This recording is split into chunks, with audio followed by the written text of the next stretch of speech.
Hello and welcome to another episode of Guest of the Week, a program where we go beyond the surface. We sit and we discuss with some of the most inspiring minds in our society. We hear their perspectives, we hear their experiences and how they were able to surmount some of the challenges that they went through. I am your host, Christiana Babayo, and today we have the privilege of having someone on the show. He is from the medical field, a medical expert, someone who has been adding color to healthcare delivery in Taraba State. And he is no other person but the one and only president of the Association of Resident Doctors Taraba State Chapter, Dr. Isaiah Unuatu. You're welcome to the show, Doctor. Thank you so much. Well, before we begin, let's take a short break. When we come back, we'll go straight into the program. Please stay with us.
Welcome back. If you're just joining us, this is Guest of the Week on Husky TV and FM with me, Christiana Babayo. And before we went on the break, I said we have the privilege of having a medical expert on the show today.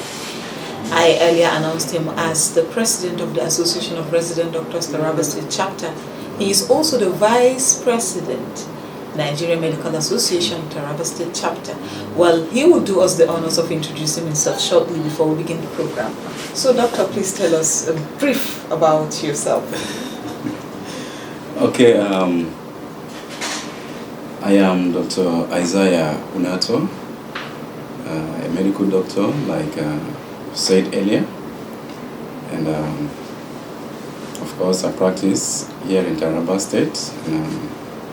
I am the PMO in charge of the Taraba State University Clinic and a sitting president of the Association of the Resident Doctors Taraba State Chapter, and also the vice chairman Nigerian Medical Association Taraba State Chapter. I hail from Okare local government, and I've been practicing here in Taraba for a couple of years now. It's been inspiring so far. Thank you. Well, let's go to your role as the president of the Association of Resident Doctors Taraba. Tell us briefly about your role in that position.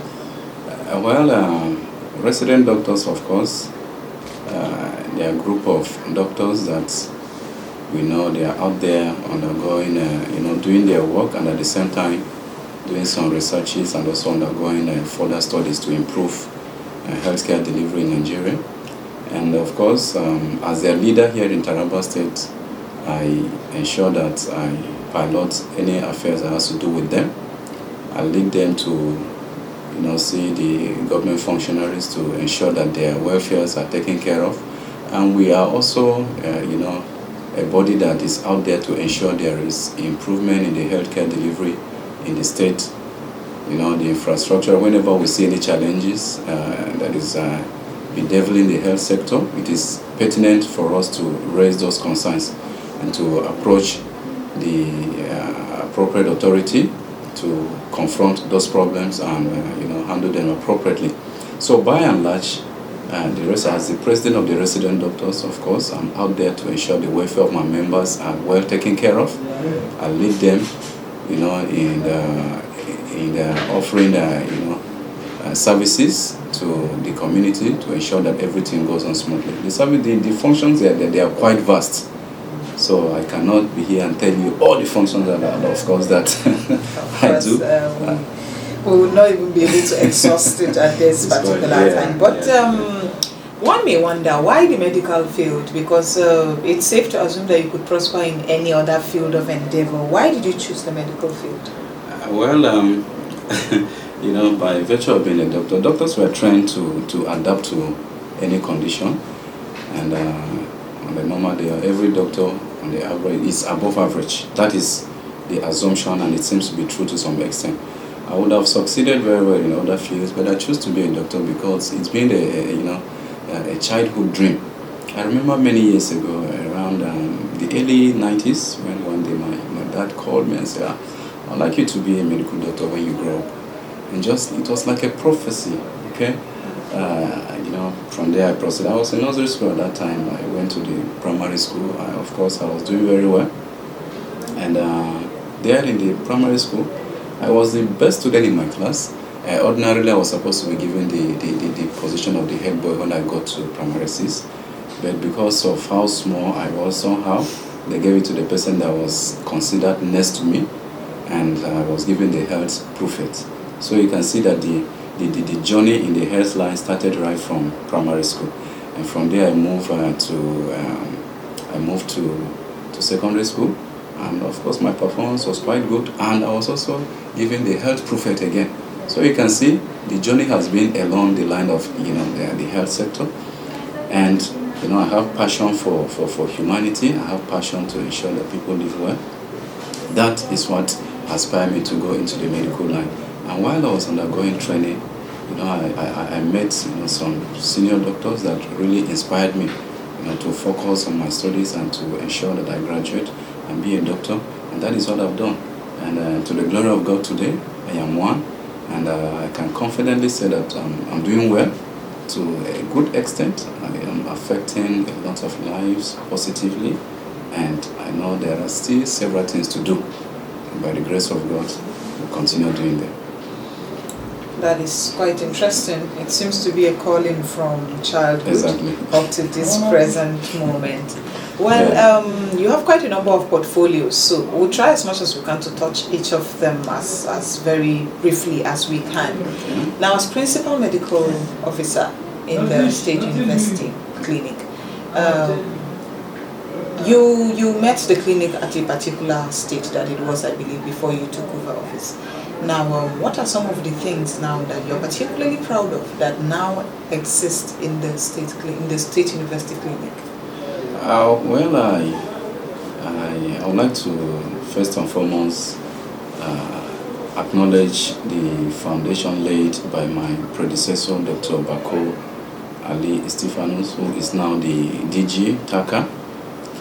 I came in sometime a couple of months ago, and within the months I've spent here, I've been able to some extent transform the clinic, and we offer services that are at the secondary level now. This place was offering primary, care services.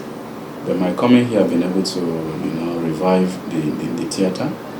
For the first time, we've done, in fact, just a few minutes before your arrival here, I just finished a surgery. So we do a lot of surgeries here. And the good thing is that it's for students, of course. I do it for them free of charge. We don't charge them. We don't collect 5 naira from any student. And that is my personal initiative, of course. And for the university staff, we charge them just a meager amount of money to take care of a few consumables. And for people that come from outside, we also charge them just a little to keep the place running, but we don't charge them outside. It's obtainable outside there. So that is not the only thing. We also do some radiological investigations like ultrasonography. That is what was not being done now. And even X-ray, the machines are there, and I'm getting set and working to ensure that we make the place functional. We just need one or two more few things to put in place over there. And labor services are now being undertaken here. some women now come here to deliver. Antenatal service has just begun, and even the patient patronage is quite impressive, both amongst the university students and also the staff. And people from outside have started trooping in to assess their quality service over here. So my coming here, these are some of the few things I've been able to introduce, and I still have a lot in my plans to bring to bear. And some of these things I will start rolling them out in the short while. Well, we would. I believe that subsequently on this program we'll get there where we'll come and hear some of the things that some of your plans that you've rolled out for the State University. You're always welcome. Of course. Recently statistics has shown that in Nigeria we have just 55,000 doctors, bringing the ratio of doctor to patients at 1 doctor to 8,000 patients. I believe that's a major challenge. Now, my question is, what are some of the challenges now that are being faced by resident doctors, particularly in Taraba State? Okay, thank you for that question. The statistics we gave, 1 doctor to 8,000 patients in Nigeria. When you come down to Taraba State, our case is actually worse than that. I think 2-3 years ago, the statistics was in Taraba was 1 doctor to more than 10,000 patients, and I think around 1 doctor to 14,000 patients or thereabout. So you can see that the doctors are doing a lot. We are overworking ourselves. For instance, in my own case, you can hardly find me at home. I come to work in the morning, and at times I close at night. I don't have official closing hour. I walk around the day. In fact, I'm on call every day. It's not supposed to be so. So the resident doctors in Taraba are doing a lot. Those that are in the different places in the different local government, they're doing a lot. You can see that if you go to some local government, you find only 1 doctor catering for the whole needs of the population of that local government. So it's not supposed to be so. So we have a lot of challenges. So some of them, we used to have what we call rural posting. It has to do with our welfare. Let me begin with our welfare first. So the issue of rural posting for those that are serving in a rural environment is not being taken care of, even though as resident doctors we've taken steps to make sure we revive that. And we met some stakeholders, and they gave us the assurance of bringing that back again. So we need to encourage these people that are working in places that ordinarily you would not expect a doctor to be there.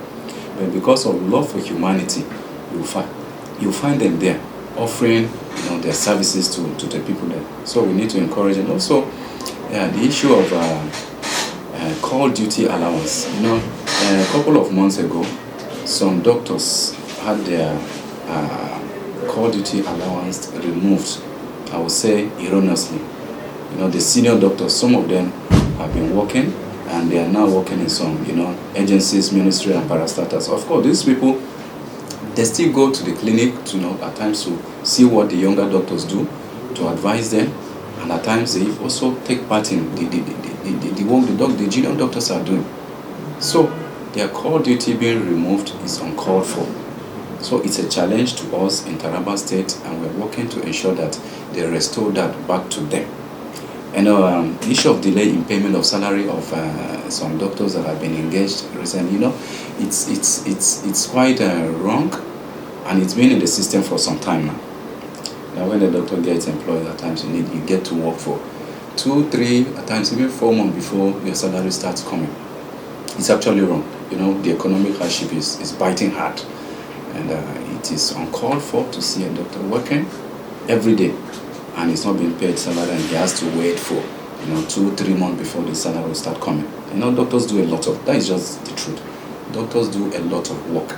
In the civil service, you can hardly find any civil servant that do what doctors do. Everybody is unique in his own way, of course, but what the doctors do is something else. We go through a lot in offering services, so we need to be taken care of. We need to be given some privileges to enjoy because of what we are doing.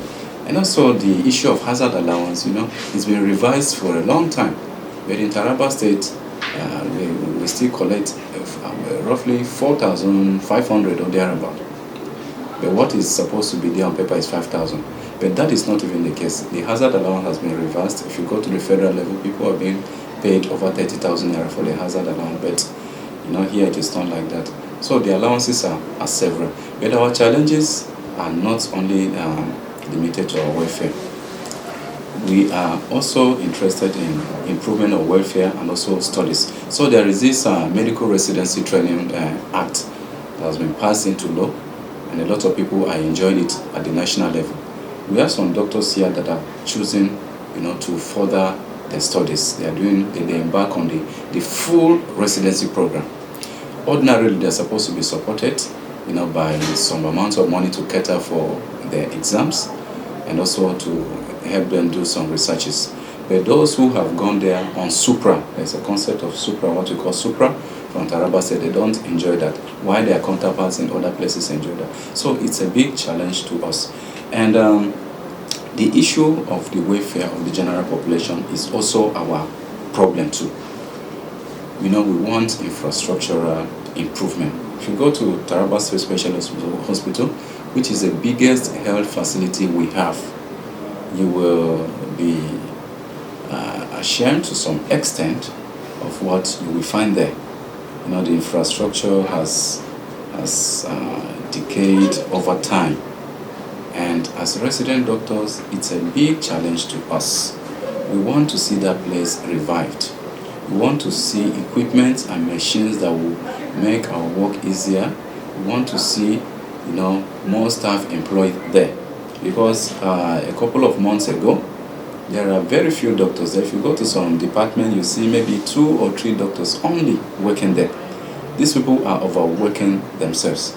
For instance, if you go to the Department of O&G, during on their antenatal day, you will discover that there are a lot of people, women that will line up. At times you see over 100 women lined up waiting for them to be attended by doctor. And when you go to the consultation rooms, maybe you just see 2 doctors or at most 3 out there to attend to over 100 patients. This is disheartening. It is not supposed to be so. But I will applaud the executive governor of Taraba State for the express approval given to the Health Services Management Board to employ doctors. So recently some doctors have been employed, but the general population, we are still grossly inadequate. Grossly, for that matter. So we need more manpower to man Taraba State Specialist Hospital. And it's not only that, in the different local government, we need more doctors to be posted to those places to offer quality health care to our people. So the challenges are vast, but the few I've mentioned, I think once they're handled to make our people to stay. And of course, we don't want people to migrate out of the state. In time past, some doctors will come here, and once the working condition is not too encouraging, they take off. Of course, who wants to suffer? Even me, I don't want to suffer. But some of us are choosing to stay because we have the love for the state. This is our state. We don't have any other place than this place. That is why we're choosing to remain here. So we are making effort to see that we make this place attractive for people to even migrate from the federal back to the state. This is our dream. And it has started happening because recently we had a few improvements in our welfare. Of course, it cuts across all the civil servants in the state by the implementation of the 70,000 minimum wage. But then there are still more to be done. A lot. Well, you have spoken vastly on this welfare. I was going to really ask a question on those welfare packages for medical doctors, but I believe that you've done justice to it. Now let's take a short break, and when we will come back, we are going to pick up the program right from where we stopped. Please stay with us.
Welcome back if you're just joining us. We're still on the program Guest of the Week. And as you have already known, we have today in the studio Dr. Isaiah Hunwato, who has been taking us through, aspects of his life and as well the healthcare delivery in Taraba State as the ARD boss and also the principal medical officer of the Taraba State University Clinic. Well, he is a man of many titles and has been shaping society in what possible way he can, healthcare-wise. So, welcome back to the program, Doctor. So this is a very dicey question. Okay. Doctors swear an oath to protect lives. Of course. Under whatever circumstance. Now this is a situation of being between the devil and the deep blue sea. Now, as much as you need to save other people's lives, you need to press for your own rights and save your own lives as well. So how do you balance the need to save lives and then the ethical responsibility that comes with protecting your own rights? Okay, thank you very much for this question. Like you said, the ethical responsibilities of doctors to save life, right? And how to balance it, of course. Saving life is there, and our welfare, or rather well-being, is also there. There is this, what we call the Hippocratic oath, which is the oath we swore before starting practice. Now, once you graduate from the medical school, you'll be made to swear that oath first before you be released to go and practice. And one of the statements in that oath is that we will take care of our well-being, ourselves. That is just the truth. The doctor will have to take care of himself so that he can be in a good state of mind to take care of others. So of course, we are duty bound to take care of our patients. And that is what all doctors in Taraba State and in Nigeria at large have been doing. We have a lot of complaints. Okay, even now that we're talking, some doctors have not received their salaries, but they still go to work every day. They go there, they work from morning till night. Some also go back to work at night, despite the fact that they've not received their salaries. A good number of them called me, they put on a distress call. This is their challenge, this is what they are going through. And just like I told you the other time, that some people have not been paid, but they still go to work every day. So they are doing a lot. So the issue of welfare of doctors is key. And the government should not wait for doctors to start agitating before they will attend to their needs. That is the reason why you see some people migrating to Europe and other countries where everything is there for them, where what they earn in just a month will be more than what doctors here earn in a year. So like I told you the other time, who know one better thing? If the way is there, they will move. The migration will continue if the government does not put in plans to make sure they reduce some of these gaps. So doctors, we are ethical. We have the ethics of taking care of our patient, irrespective of our challenges. But a time will reach when they keep on calling on the government, do the needful, and the government fails. A time will come that they are going to revolt. That is the reason why at times you see them going on strike. And of course, in Taraba State, we hardly go on strike. And because of the love for humanity, you can hardly find doctors going on total strike, even when they call it total strike. Go to the hospitals, you still find one or two doctors positioned in different places to offer emergency services. So you can see how caring we are. No matter what, irrespective of the challenges we have, irrespective of our agitation, we are still out there offering service in one way or the other. So the main point here, the government should do the needful. They shouldn't wait for doctors to start shouting and threatening to go on strike. I think there's this saying that a stitch in time saves nine, right? Yes. Good. Of course. So the government should apply that principle. fact, I totally agree because the health sector is in dire need of help as it is now. It's like on a life support. And this is a sector that a lot of people's lives depend on. So the earlier we do something about it, the better. Now let's talk about what would you say was your most fulfilling moment as a health practitioner? Oh, well, this question, well, let me see. As a doctor, I think my most fulfilling moment was the day I did my first surgery, and the patient recovered successfully. You know, there is this this notion we have while we're in medical school. Any doctor will not do operation. No, but it's wrong. Actually, it's wrong. Not every doctor is a surgeon. Yes, it's not every doctor that's a surgeon. But we used to have that wrong impression that once you're a doctor and you don't operate, and you're not a full doctor. But of course, I said it's wrong because there are different fields in medicine. You can be a doctor, but you have no business with surgery. There are different fields in the medical practice, of course. But my most fulfilling moment was when I did my first surgery and the patient recovered. I felt, yes, I've done it finally. I felt, yes, now I'm a doctor. It must be very fulfilling considering that it is actually your first time of doing that. Yes. Now, I'm also going to ask something that is closely related to that. Now, Okay. as a medical doctor, there are a lot of weights that you carry. Now, particularly because a lot of people's lives are on your hands. Once the people are brought to the hospital, it's considered that the doctor is now responsible for saving that person no matter how bad the situation is. And also as a doctor, there is no way you would not lose a patient.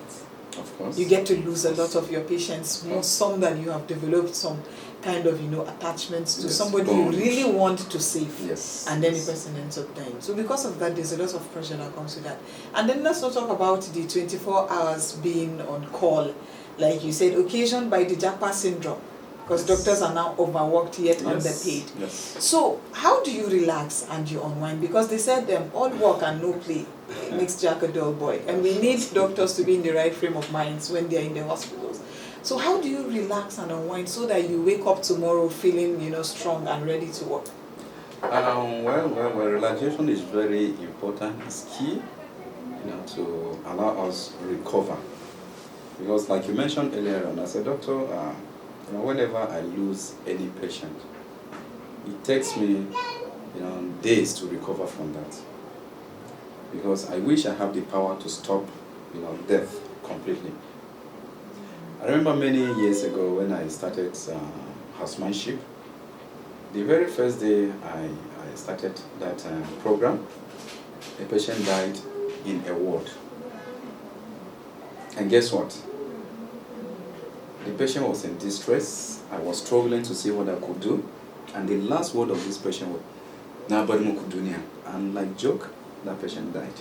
It took me over 2 weeks to recover from that trauma. I can imagine. You get. So we see a lot of things. At times we'll bring a patient that you see the condition, it's something that ordinarily you can intervene and save the life.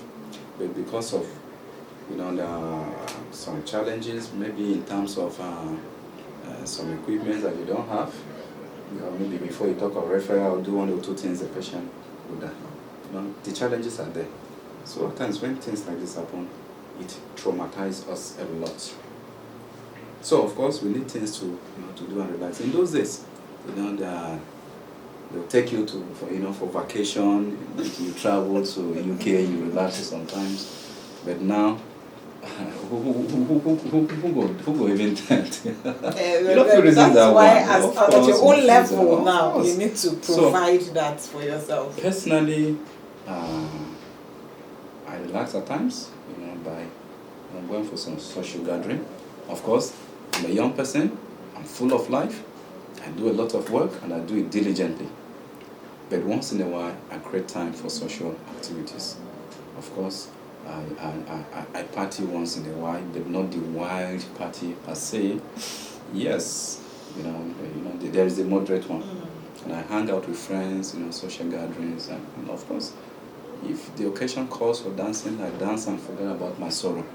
Okay, so there are different ways of relaxing, and of course, I'm a staunch Arsenal supporter. Watching football gives me joy, gives me so much joy. And when I engage myself in things like this, I get to relax, and my brain gets renewed and face the challenge every day. Well, finally, doctor, what is your call to young doctors?